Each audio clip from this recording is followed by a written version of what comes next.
thank you so much for A, joining me in person, but B, obviously jumping on the Security Space special edition in sort of in Manchester Tech Week. Obviously, we've just peeled away from DTX, basically to record this episode. So this is obviously a follow-on from the first one that me and Leo did.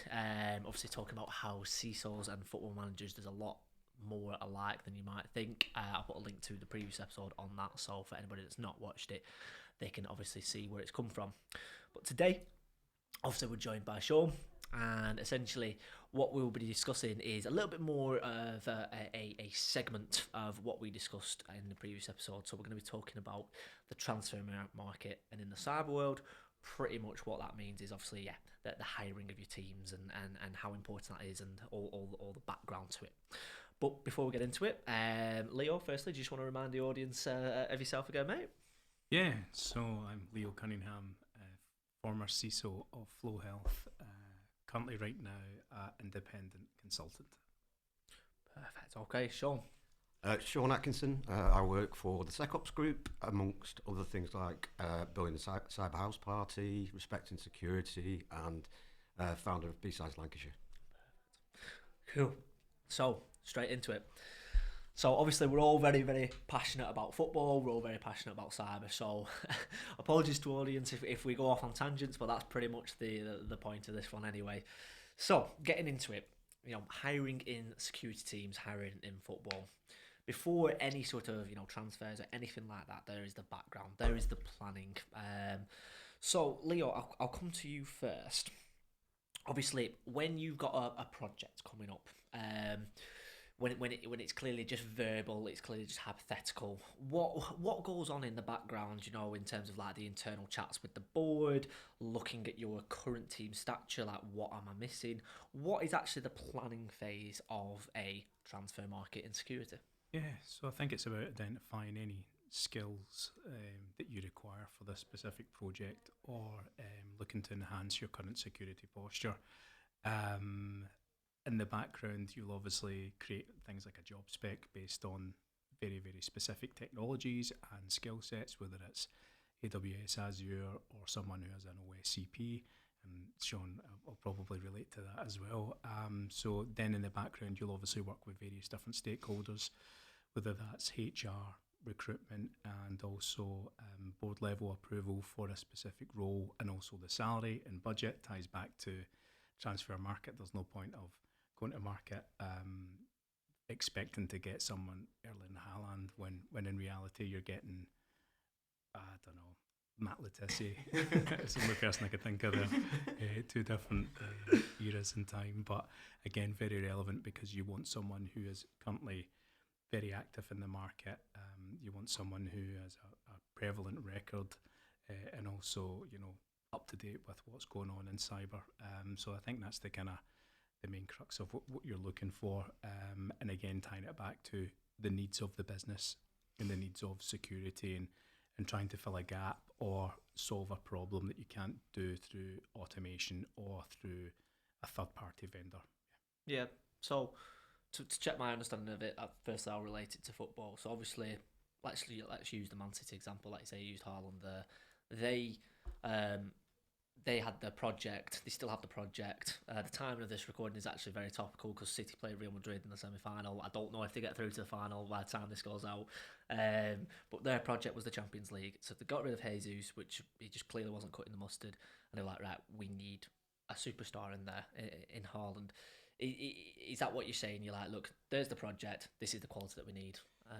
Again, it comes down to the ambition of the company stroke club, and also your budget, because I've worked in various different roles where the budgets have been hundreds of thousands compared to millions. So you can't go in there very much back to the Sunderland documentary where they looked at various different scouting reports and they're looking at Zlatan Ibrahimovic. And I believe their managing director said, well, why would Zlatan come to us? And it's quite relevant. You can't go out to market, inspect a 5x AWS engineer, who's working at AWS probably on a big salary, and your company's only got like a couple hundred people, and it's maybe Series A funded at maybe a few million in the bank. So I think it's Yeah. It's about being realistic. Yeah. Yeah. Sure. Obviously, at the SecOps Group, how's the planning phase when you've got this big project coming up? What's your sort of plan? Can I just start with Haaland Yeah. has never scored from the halfway line. Letitia did. In fact, scored a couple, didn't he? Letitia is an absolute genius of a player, and I think he should have moved on from Southampton to a bigger team. And again, back to obviously talent. Some people you can attract, but again, you need to retain as well. Yeah. And Southampton did that pretty well, to be fair. I suppose in terms of SecOps Group, we all work remotely. These companies that need you to be on site, a hacker, if he's on site, you're in trouble. So we treat everything like it's a real world scenario-based attack. So in terms of recruitment, OSCP, you mentioned before, certifications are always helpful. But you can't get certificates for things like OT, IoT. It takes talent to be able to test SCADA, for example. Why SCADA is still 25 years old, I have no idea. Why at 10 years didn't someone put their hand up and go, ooh, we should look at a different way of doing this? I think in my entire career, I've sold about 40 SCADA tests, but never actually touched a piece of SCADA because they go, and that's it. They'll say stop. If that falls over, that's going to cost us billions, and we can only be down for an hour. So yeah, in terms of getting the right talent, one of my biggest passions is inclusivity, diversity, and the entry to market. It's not just entry from university. There's transitions from military, police. Cyber was a sexy word at some point, which meant a lot of mediocre people ended up with very, very high-paid jobs, where there are transferable skills in many industries, engineering, maths, science, that maybe get overlooked because they don't have that particular cert. Yep. So we focus on the individual, we focus on what they're good at, and we put them on the jobs that we know are only going to get the best outputs. Yeah. Yeah, it's similar to bring it back to that first episode that you were saying, if you need sort of, like you say, an AWS engineer, let's just in this instance call them like a little bit of a pacey winger. You need someone with the attributes like you were alluding to there, Sean. Obviously, you need someone with speed, maybe a bit of creativity, maybe good at crossing. You don't necessarily need the tallest person. Yeah. You know what I mean? Who that might be like your GRC guys, to be honest with you, for example, like that. You don't need that type of person. So like cybersecurity, like you say, it's diverse, isn't it? It's not a one size fits all. It's far from it. So not everyone has to be a pen tester. Yep. Inside, basically, I suppose the main message is pen testing is great. Obviously, we do it, but not everybody has to be. It's like a striker, isn't it? Everyone wants to score the goals in football, but you need a team behind you, don't you? Absolutely. I think back to Sean makes a good point about bringing people into an organisation that may not necessarily fit the build, and I think that's good depending on the project. How many clubs have we seen that have a project and it takes them years, and then they finally get someone who, let's just say, is unorthodox, maybe from a different industry, we'll class it a different league or a division below, and then they get them up to a Potter.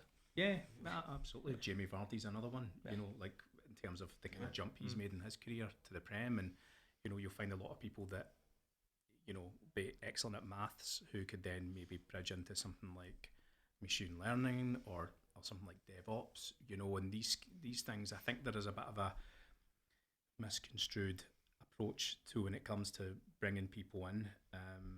Again, very similar to a club where you use the Moneyball effect, where they find people that are unorthodox, and you if you have enough allowance and enough time as a CISO or a football manager, you can then grow people organically. I've been in projects where they've had to go straight to market and get top talent because of a specific need in the business, because maybe something's went wrong and they need to fix that quite quickly. Yep. But then again, it depends on the project and if you're allowed to kind of grow that. And again, much to some situations CISOs find themselves in, as they run out of time quite quickly, or they tend to have an 18-month 2-year shelf life of trying to constantly prove when they've done enough. Or they just get it dropped on them last minute. Yeah, and you didn't even know about it. That happens far too often. But I was just going to add, Ian Wright didn't start his career didn't get a proper career until you're about 27.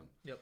You know, there's talent out there that might not get spotted soon enough. So it's about making sure you understand the market, what's needed, and I think staying ahead of the game is probably the hardest thing in cyber. And no 2 days are the same. Leo will tell you that. He could wake up at 4 in the morning with a text. I could, the same thing. Security never sleeps is probably the best way of putting it. Yep. So I think discounting people at a later stage in their career is also a fault, because the experience that someone can bring, who is an army commander, you know, the management skills that they can bring, the discipline, that type of transferable skill doesn't stop when you're 35, 40, 45. You know, degrees are great, but real world experience is definitely what I would say you can lend back to the Ian Wright example. And he played on for 8 years, a great career.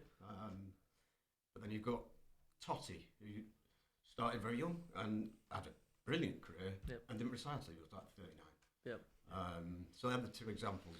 No, chalk and cheese. I completely agree on that. Is and we've said it on previous pods, is the fact that it's that whole battle of certs against real life, you know, expectations. Like, and it's like on paper, you might like there might be like a CV that I look at, for example, who CISP, CISM, CH, all this, all that. It's great, but like they might only have like 2-3 years experience because they went through all the calls, and it's just like would I actually hire them over someone that's got like, you know, like you say, 7, 8, 9, 10 years experience who's actually done it, but like maybe not had the time to even sit the exam. They clearly got the knowledge. I'd rather have that person, no offence, than that's done it, that's just not had the time. I completely agree. I've been in situations where I've worked with people with 6, 7 acronyms at the end of their name and have no practical hands-on experience, which is kind of insane given they've had a career longer than mine. You know, and you think, oh, and then you have someone who's maybe got, you know, 8, 9 years experience hands-on, and then the age-old question is, why don't you have a degree, or why don't you have a cert? Let's get real. People are busy. You know, have you ever read CISP? It's suicidal. It's absolutely horrific. So take note. It's it takes a, but I also appreciate the level of discipline.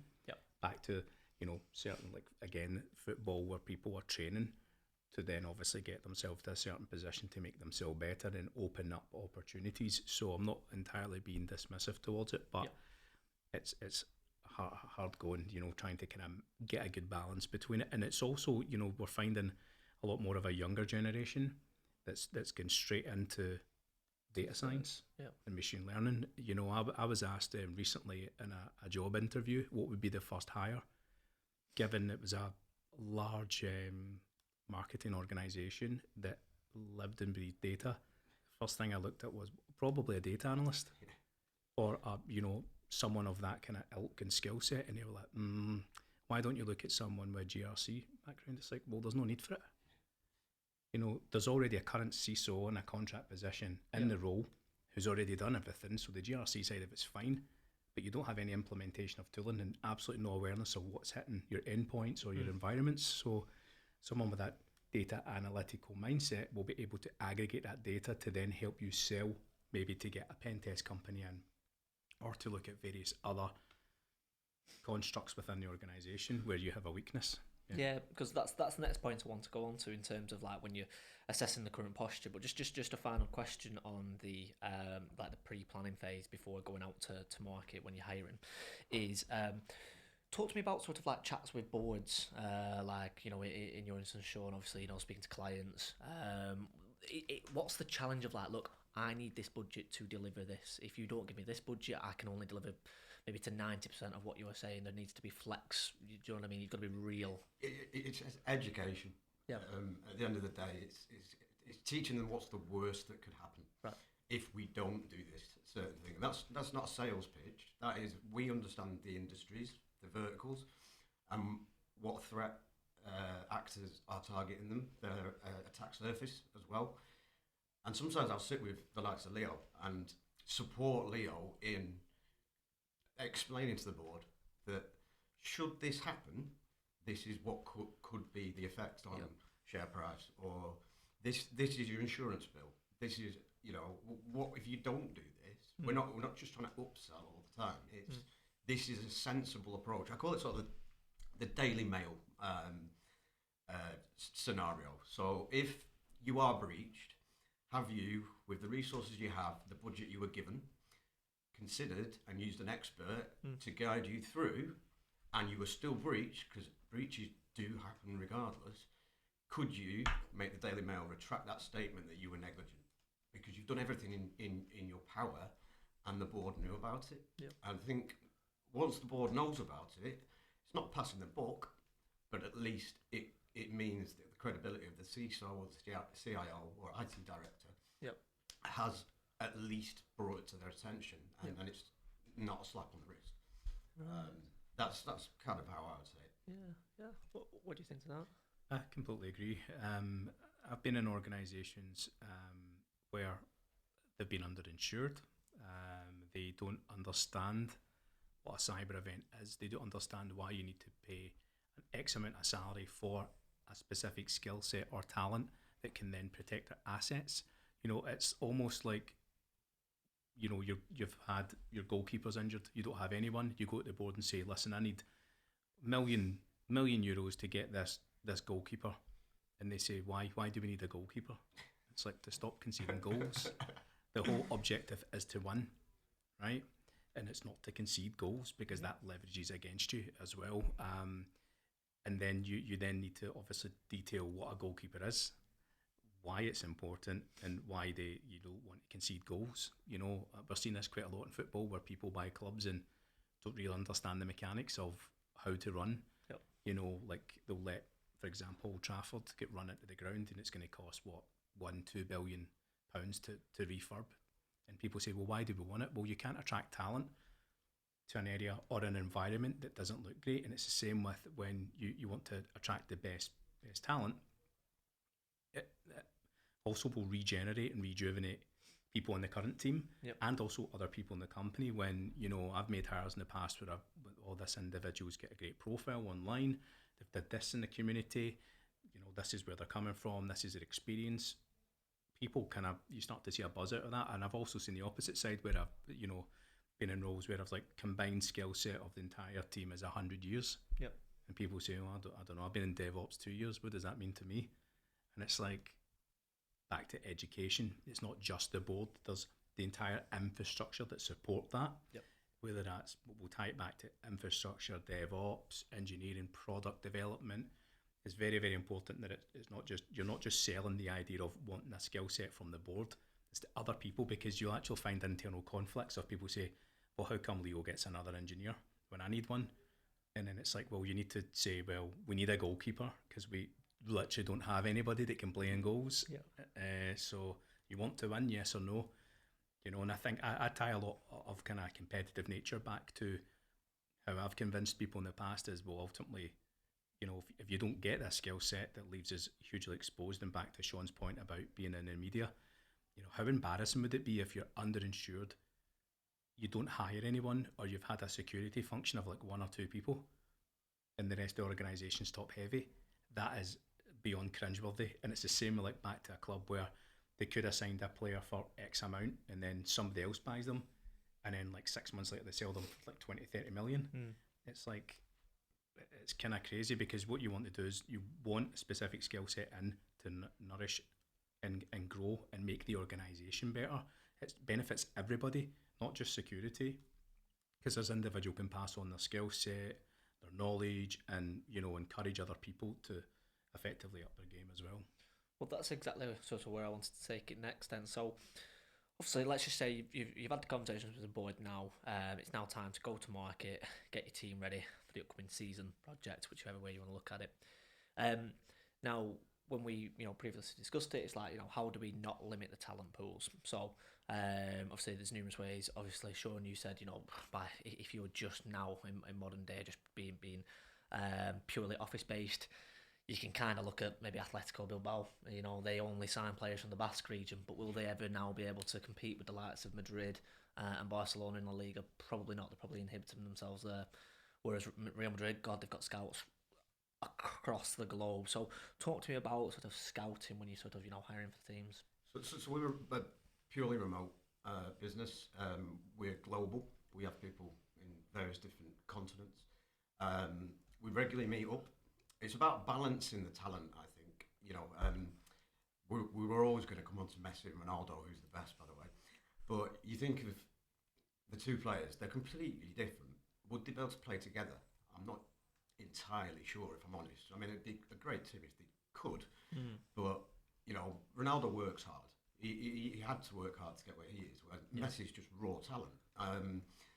And was spotted at a very, very young age. And Ronaldo was pretty young as well. But he's just worked hard, and Messi's just got that raw talent. Balancing teams, I think, is very difficult sometimes. So you've got to get together a lot if you're remote. You have to bring ideas to each other. It's all about knowledge sharing at all points and supporting each other. Jump on the phone, instead of emailing, getting that personal balance around it. So, in terms of Atletico Bilbao versus Madrid, it's when the right person comes along at the right time, at the right price. Now, I think sometimes where it's inhibited is recruiters, I'm afraid. Having 12 years dark experience when they've been going 11 years isn't possible. Some of the job specs you see are written by somebody that doesn't understand what the role is, in my opinion, because it's impossible to have every skill under the sun. And for somebody hiring who also maybe doesn't quite understand what the CISO's brief was, then it becomes a 6-month cycle until you find that right person. And the final thing I'll say on it is plan. You've got to plan, because you don't know what's going to happen 3 months from now in the business unless you sat at board level. And a lot of times CISOs aren't, so they'll have it dumped on them. Leo will nod his head to that. Last minute, and they pull the budget, or they decide to invest into, we need another marketing role, because that's really going to be important when you've already got 50 people in there. It's like, It's don't look to hire a legal person off the cuff because you've had a bad event. It's plan your team appropriately. And that's what good CISOs do, and it's what good managers do. Leadership is really important as well, just as an addition. Take Alex Ferguson away from Man United. Look at us. We'd have one manager in 20 odd years, and we've had 5 in 5. You can't not trust a CISO well enough to take ownership of the whole thing. But a lot of companies fail to do that. I see it all the time where the budget was there and it just gets taken. And not only does it affect the whole ecosystem, hiring people takes time. People have 3-6 month garden leave periods, things like that, or notice periods. Sorry, garden leave is just sales really, and it's just you hand your notice and you're out the door. CISOs obviously get a little bit more time to do handovers and things, but I think time is also really important, because getting the right people could be 6 months from now and your project starts in 2. And just to tie in what Sean was saying there, I completely agree. I've found situations where someone's on the market or they're looking, and they're speaking to not just 1 or 2 companies, speaking to like 10. And then we've had people like question their motivations. What does it matter if they're speaking to 100? It's the same with football player. It's within their right and their prerogative to look at multiple different options, and options that suit them, because the world has changed. As Sean was saying, everyone's working remote. The day of we need people in the office 5 days a week. Well, good luck retaining talent. They'll just go somewhere where they can spend time at home, help their family, or spend time with their children at lunchtime, and whatever it may be. That's what's important to them. And you're talking about planning. That's absolutely essential. I think as a bog standard CISO, you should be planning a year in advance and constantly talking to people internally to get your ear on the ground, any gossip, any movement, and then kind of take it from there. I just wanted to tie up Sean's point as well. In a sense, no, you were absolutely right. Obviously, when you said that, like, about sort of like recruiters can be an inhibitor as well. It's like the best way I can kind of describe, because being from my field, is a sense of like, I'll tie in the football analogy first. It's obviously when Todd Bowley came into Chelsea, it was like, yes, he's got the backing, and like recruiters have, like, they're in the market, but do they have the right knowledge? And I'm not going to duplicate content, because I explained my whole view on the the skills gap and how I think it's been happened between Chinese whispers. I mentioned it to you both, didn't I, previously today, about CISOs, non-technical people getting into the job spec. Like you mentioned, it's the same with sort of scouting for your teams. Like, did Chelsea need to spend 300 million on all of them players? Yet on paper the team is stronger. Is it though? Is it? And it's like that scouting was clearly wrong. It's like it looks on paper we spent all this money, so and we've got all this talent, so we must be better. That plus that does not equate to that, and that's a bad scouting mission, I think. I think you can take Manchester United and Newcastle United as two examples who've spent a huge amount of money. They did get better, but they're nowhere near City, who have spent a lot, but Arsenal haven't. I would argue that the expenditure that these clubs have taken is actually, if they remain in the top four, has paid for itself, if that makes sense, because they're a hell of a lot closer than what they were a year ago, and I think their board is happy with that. If they went to Eddie Howe and said, if you can get above 8th place or 10th place, that's a miracle. You're on track. But again, it's only about talent. The talent that was recruited. They've hired in the correct positions. Yeah. And the management, the leadership. I think Eddie Howe's a fantastic manager. Ten Hag's a fantastic manager. Proven not quite, but Guardiola is just that step above. He's taken a team that was good to being. And he's already ahead as well. He's been here for a number of years, and he's built something. He's building a dynasty. I think is what he's looking at, and he signed a recent renewal as well, and and Haaland had a new deal, and so he's just phenomenal. But then you can take the Ronaldo debate. Legend at Man United, legend, brilliant player, but he just upset the squad. Yep. And it's about knowing when there's a bad egg. He's not a bad egg. He just had a higher opinion of himself than everyone else, and rightfully so. I mean, when you look at that, if we're talking when he came back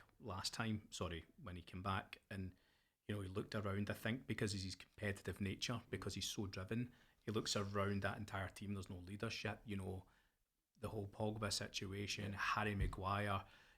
This is, again, if we're referring it back to a CISO, someone who cannot identify where they need to fill talent. I know people that have went into roles as a CISO or head of, and they've went and hired 3 GRC people when their entire business is application side. Yeah. Like they don't have any AppSec people. They've got multi-cloud tenant, and it's like, that's great that you've got somebody who can tick a box on risk management. Yep.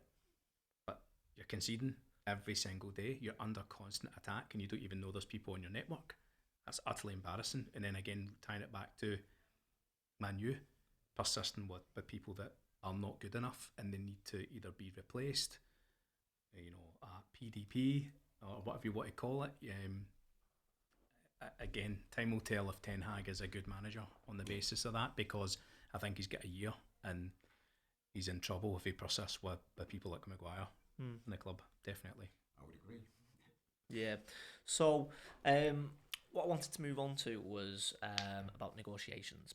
And I've got a good one for this, by the way. Back to when Ronaldo left for Real, but yeah. So we'll, hopefully this question you can bring it in, but if not, obviously just fire away. But when it comes, you were saying something earlier, obviously about why shouldn't players be, looking at, speaking to 10, 11 different clubs. Like I was thinking like Bellingham straight away, and you were saying like everybody knows he's destined for greatness. Like you sometimes will have people in your team where you're like, yeah, if this person leaves me in 2-3 years and gets another 50k on the salary that I can't offer here, fair play, I'm not going to stop them. It's a career, you got to look out for your own house at the end of the day. So everyone knows Bellingham's moving, and everyone knows that he's speaking to different clubs. When it comes to negotiations, like, talk to me about when it starts to get, around salary. Talk to me about when people start to push the boat a bit too much. Talk to me about, like when you're interviewing someone, their journey, and obviously if they're asking for salary rises, how do you justify it? Because I'm guessing these can be quite prickly chats, but they're important chats when you it leads that more to that retention side that we discussed earlier. Yeah. So let's start with retention then, right? Yeah. So I believe Alex Ferguson, if he paid Ronaldo 25k extra, he would have kept him, and apparently Ronaldo wanted serious investment in the club. Ferguson didn't budge, and then Ronaldo's career at Real Madrid was, well, it lasted the test of time. So, again, back to retaining staff, I think there's always a good case for, justifying your pay and salary. I've had people that have worked for me maybe 5-6 months, and they're asking for a pay rise. It's like, have you done enough in the 5-6 months? It's kind of like you kind of tie it back to your own standards. I know that's a bit harsh, but at the end of the day, as I see, so you set that bar and that standard. I built an award-winning security function within 7 months. Yep. In my last role, and I never went asking for a salary. But I get it. The market changes. Then again, current economic climate and everything else. But you need to be able to back that up and say, listen, I've done X, Y, Z. Yep. This is where we are. I think it's about having a fair conversation and being upfront. Then when it comes to hiring, you need to have that clear dialogue to begin with. There's no point, say, you have a salary at 100k and then the person's like, well, I want 180. Like stage 3 in the interview process, it's like, that's unrealistic. If that was a player, I'd say go play in China. Good luck with that. What's your opinion on sort of like counter offers? So obviously, like in a transfer market, Villa's just come in for me. They're offering this, but I'm willing to stay at Newcastle, for example. If you give me what they're saying, what's your opinion on like another company coming in saying like I'll stay, but you've got to match their salary? Do you think it's right? Do you think it's wrong? What's your view on that? Again, it comes back where I've been in that position. Again, I've even had people reporting to me that have been in that position where I think it's about having an environment where you can continue to grow and excel, right? And I think that, again, if part of my brain would be saying if there was a counter offer, then great. If the environment's good, you're being empowered to continue to do things. But then at the same point, I've been in organisations where, didn't really like it. And then you have a counter and it's like, so you're telling me for the past how many years I've been underpaid? It's like an absolute insult. And, I think sometimes employees get treated like furniture. It's just a bit lifeless. Yeah. And again, back to being a football player and, they have a short career. It's the same with cyber. One slip up as a CISO, you're thrown under the bus. And again, a CISO's life is I'm seeing stats of people are like, the only way to get through their job is alcohol, or substance abuse or whatever it may be, therapy. And, we need to move away from that. We need to have an inclusive environment, back to Sean's point, an empowering environment where people feel supported and they can have a conversation to say, listen, been here a while, this is where we are, this is where the market is. I've seen roles, DevSecOps at one point, maybe 2-3 years ago, were astronomical. Absolutely astronomical. And, again, is it market hype? Is it market inflation? Back to the Premiership, is Declan Rice worth 100 million? Absolutely not. Is Harry Kane worth 150? Absolutely not. These are... Declan Rice is mediocre, right? Somebody should be saying to him... I think he's good, yeah. I like him. Listen, he's mediocre. He's playing at West Ham for a reason, right? He will end up going to somebody like Chelsea. Here we go. We're getting into the argument stage, which is excellent. I like a good debate, but what I'm saying is it's inflated, and sometimes the market you need to pay that going rate. But again, if you're asking me counter, again, it kind of depends on the situation and circumstances. Any talent that I've had in my teams, I will absolutely want to retain them, but hopefully I do enough of support, empowering them, education, giving them room to breathe and work on things that they're excited about, that they don't need to go look. Yep. But again, I'm not blind to the fact that it's a very competitive market, and that's what it is. Yeah. Do you agree? I've been there. I've had counter offers, and my head had turned at that point. I'd chosen, and they counter offered 10 grand more. Yep. And I said no, because that 10 grand I should have had 3 years ago. Right. I agree. If my head's turned, doesn't matter about the money. You need to add on the inflation, interest as well. I imagine it's like a deposit in the bank, and it's been building. It's about having a passion for what you do, and if you're not getting the creativity license, then my head will turn. Yep. But I think in terms of value as well from the company, you know, David Beckham didn't want to leave Man United. He was kind of forced to. He was sold for, I think, £26 million or something like that. A bargain. They sold more shirts than that Yeah. in a day. But I think it was Sir Alex proving a point that, you know, he didn't like that superstar mentality. Sometimes you have that in a team. Sometimes you'll have an employee that is just that difference, that level above everybody else. There's no shame in that. But if they become arrogant about it, then you've got a serious problem, because everyone else starts to look at you as a leader to say, this is getting out of hand. I've had that before. I've had toxic employees, and it's like the organisation won't get rid of them. Why? Because they're too scared. You know, they want to make it feel like an environment where it's love and peace, and it's like, would that happen at a football club? Absolutely not. You're training with the youth team. That's it. You know, your transfer listed come January. See you. You know, but it's not as simple as that. No, you know, it's cash money, really. So I've worked with an absolute superstar who could get away with anything he likes. However, number 2, number 3 got pulled a lot if they started behaving slightly differently, and that's just because of the numbers. So I suppose you can't relate it back to football. You can be untouchable. Messi was untouchable. Yeah. Why he left, I don't know, and I don't think he knows either now. But financial irregularities, I believe, at Barcelona. Something to do with tax, I think there's a lot of them over in Spain that are in trouble at the moment, isn't there? Did you see what happened at weekend with Barca winning league and doing like Ringa Roses around Espanyol's centre circle, and all Espanyol fans come running on, chasing them on? It's like yeah, well done, you've won the league, but imagine Ringa Roses around your rivals' centre circle as they're fighting relegation. I would even tie it back to cyber. Imagine if you know, the cyber security function. You know, we had this at Flow at one point where, you know, we started to make a bit of a name for ourselves. We went from 2 or 3 failed iterations prior, and then I've come in. We've done quite well, built an amazing team, amazing individuals, amazing contributors, and then it was like we started to get a bit of press internally, and then we realised that we're actually alienating people, you know, because there's a lot of people that help collaborate that are equally a partner in this, that equally deserve that gratitude and that adulation. You know, we made quite a point about it. You know, again, an organisation that doesn't celebrate success, that's kind of crazy. You know, imagine a football club that's successful and didn't have an open top bus. It's like, I can't get my head around that. You know, I don't know if it's just because I'm Scottish and we like to celebrate anything that's positive. But at the same point, you know, we started to open that up and really thank people during our OKRs, our quarterly sessions, and saying, you know, whether it's infrastructure team or whether it's, I don't know, mobile team, and be like, you know, and also thank them personally, you know, on a message, and say, you know, this really helped us.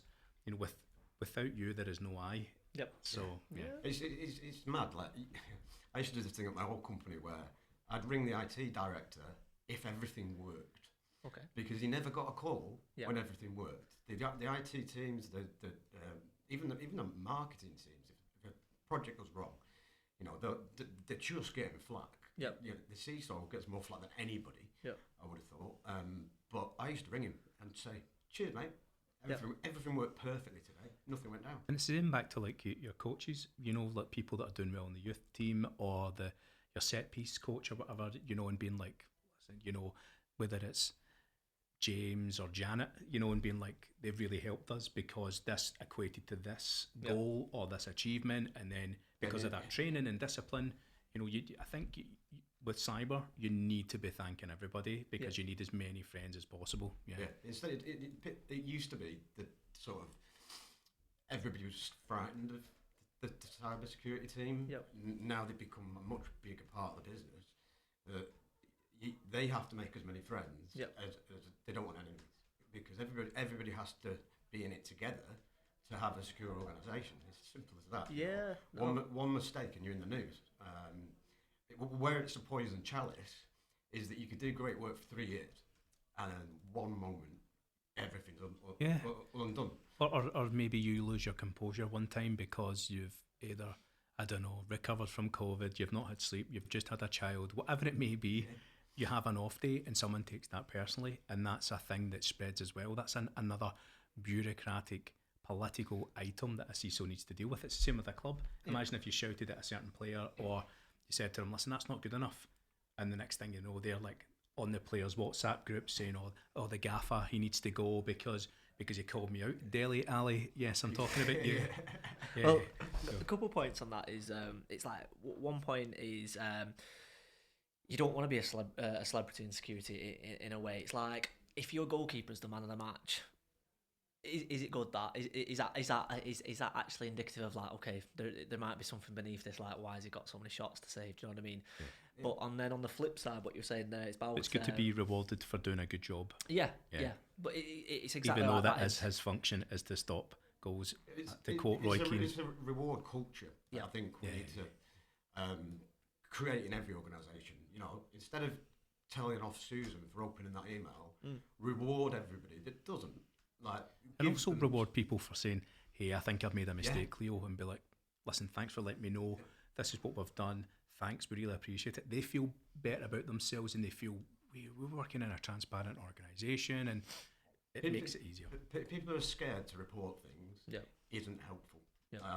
You know, hiding that email, Susan, isn't helpful, because the teams need to examine. Sorry for any Susans out there. These names are not. They're not real indicative people. of real people. Yeah. But I've seen it in some organisations where they're sat on malware for years without knowing. Yep. Because somebody didn't report the suspicious activity that really, and they were scared to go forward, which means it just sits there and does its thing, and it's generally bad. Yeah. So I think rewarding people for doing good things, like Leon says, reporting that email, should be the culture, and rewarding people for doing awareness training or scoring highly on awareness training. Set a bar. 75% is the bar. Here's an extra bonus. And do you think, Sean, just on that setting the bar, you know, do you think, again, how many clubs can maintain that level of, let's just call it excellence, right, or whatever it may be?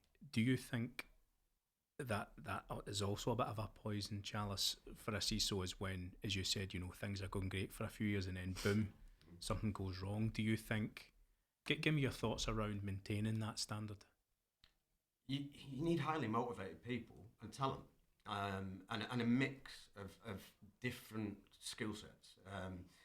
You can't be a jack of all trades. You've got to know your limits as well. I think knowing your limits is, can we get to fourth? Can we get to, you know, can we stay up this year? You know, are we going to be champions? How do I get that talent to go one level further next year and one level further the year after? For me, nothing's 100%. Yeah, if you get to 95 and that's your bar, brilliant. And I think back to culture. If everybody in a club or a company is fully aware of what's going on, understands the objective, understands the goal, understands the roadmap, then it's a lot easier psychologically if there is a bump. You know, like say you go 10 games on the bounce winning, and then boom, there's a loss, and it's like, we've never experienced this before. You know, I've been like in audit situations where people had never been audited by an ISO auditor, and I've seen the collapse in them mentally. But we did a lot of pre-work to make sure that they were ready. You know, we did a lot of drills. You know, we were like, this is what's required. This is the type of personality you'll deal with. Yeah. So don't be shocked, because again, you know, when certain cultures face off, they may interpret things completely different. You know, like a question being asked might sound more demanding than what it would in a different tone of voice or a different accent or a different language. And that, I think, definitely helps maintain that edge. Yeah.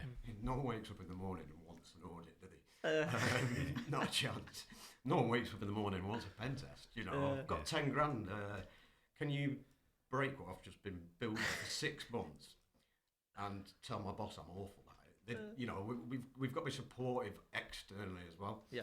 You know, having a level of trust with an external supplier, whether it be an audit, understanding what the audit is expected, whether it's a security test, understanding what your application is going to perform like, and things like that.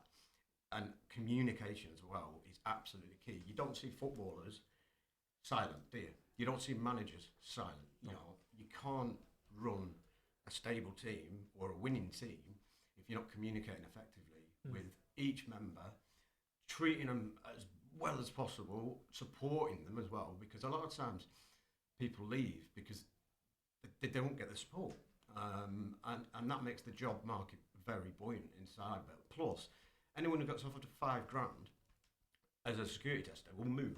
Yep. Because they're going to be testing the same application. Well, that's it. And so it's maintaining the market value is what I was going to say. Yeah. Just whilst we're on the topic of culture, I wanted to just kind of come in and put another angle on it whilst we're on this. Is I wanted to kind of bring in, permanent and contract as the two different types. And obviously in football, you've got your it's exactly that. It's your permanent and your loan signings. So, because we're on the topic of culture, because that's obviously a big part of it, what's your sort of approach? Do you think that, obviously in football, you tend to bring in a loan signing when you need that immediate fix, don't you? You need that short term, I need your expertise straight away, come in, hit the ground running. You're only going to be here for 6 months. I'm not entirely, you don't have to fit the 5-year project. Whereas for like your permanent signings, Julian Alvarez at City, for example, absolute worldie, World Cup winner, but he's Haaland's understudy, and it's very clear that maybe it was already communicated. Haaland will do 3 years with you, he'll go off to Madrid, but they've already got something cooking there. You've got a little Ute kind of like cooking. What's your views on contract and permanent? So, I mean, I've never done contract works. The only example I can really think of is the sort of VC style role, which is a new shiny word, or slightly new shiny word in cyber. I don't think anyone can come into an organisation 1 day a week and make a huge difference in 3 months. I don't think they'll get up to speed quick enough. I don't think the understanding will be there. And to make a change in the organisation, I don't think the contracting world always works, but it definitely fixes that need there and then, which could be any plethora of roles. There's not everyone has to be a security tester, not everyone has to be a CISO.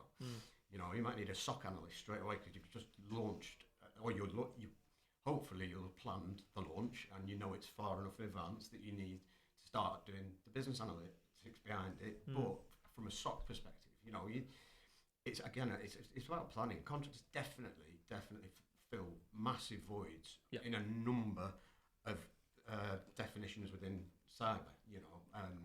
However, permanent is obviously much harder to recruit sometimes. Contracts are usually available, and I think that's a good way of putting it. If a player is going on a free at the end of the season, they've got a choice, and that's where I kind of see the link. Absolutely agree, Alan. Just kind of put a bow on that is what you were saying there. It's like I'll bring it in the recruitment terms. Contract is always for an immediate need. You hit the nail on the head with need.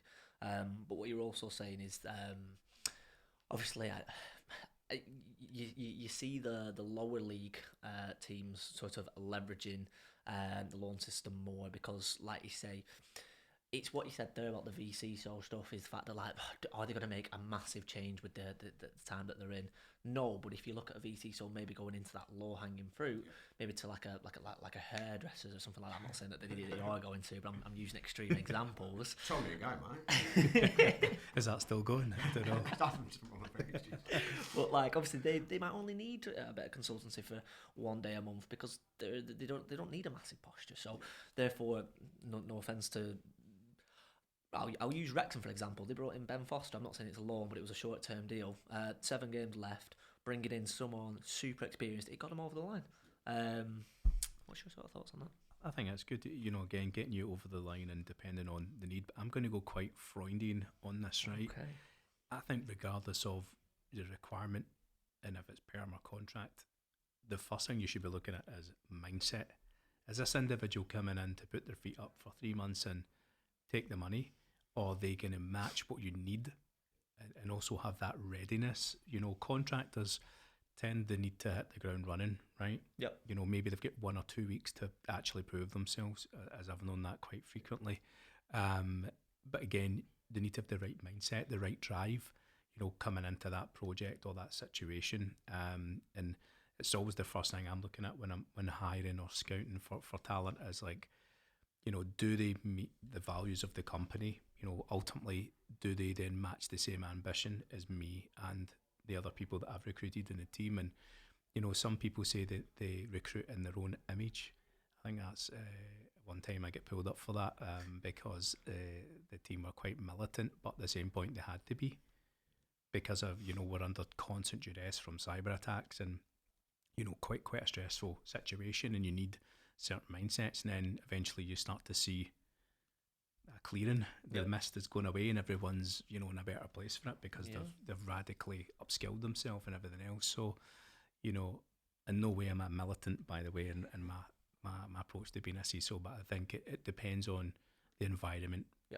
Is the place on fire, a relegation battle, or are you, maybe one game away from getting a Champions League spot, which can completely change everything. So I think it's quite important to look at mindset, values, and ultimately are they going to get on with everybody else in the team? Culture again. Are you getting a Vinnie Jones, or are you getting a Paul Scholes? So yeah, I think it comes back to culture, and you have to get on with who you work with. You've got to trust them. It's hard to prove trust in the interview process. I think through competency and kind of giving them scenarios, you kind of start to weed out the BS, right? Yeah, and then take the BS out of CS.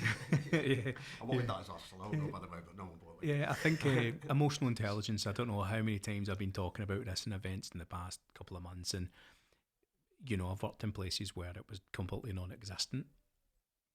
Again, you can't change that. You can only try your best to try and encourage to bring that out in people, especially if a lot of folk are either introverted or working 100 miles an hour, whether that's in financial services or whatever it may be. So, yeah.